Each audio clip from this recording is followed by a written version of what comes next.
South African Airways has to cut a few of its regional and international routes because it needs to sell some of its planes.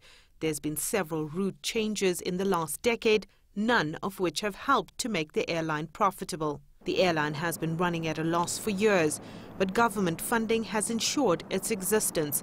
Earlier this year, government approved a $180 million bailout so that SAA could pay off loans.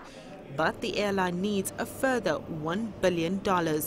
Government is planning to sell its lucrative 39% stake in Telkom to shore up SAA. There are other options, including share equity, public-public partnerships, and a variety of other options that we are going to be looking at. We are also considering the option of a full share swap in regard to the Telkom shares. Global credit rating agency Moody's again noted its concern over the impact loss-making state-owned enterprises is having on the fiscus. South African Airlines are a relatively small entity, so from financial perspective, this is perhaps not a major risk.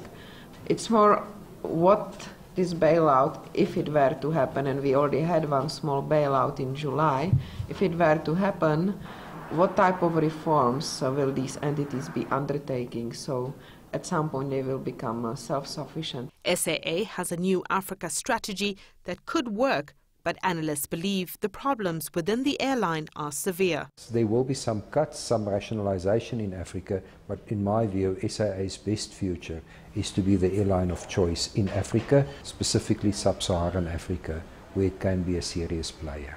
We therefore need to implement the appointment of proper management, the establishment of a sound governance institution in terms of the board, with requisite business skills to run an airline. Right now, SAA needs around $750 million, but creditors are refusing to extend any more loans to the airline. There's no doubt government will make another bailout available. The problem is, how many more times will it have to step in to keep SAA flying? Sumitra Nydoo, CGTN, Johannesburg, South Africa.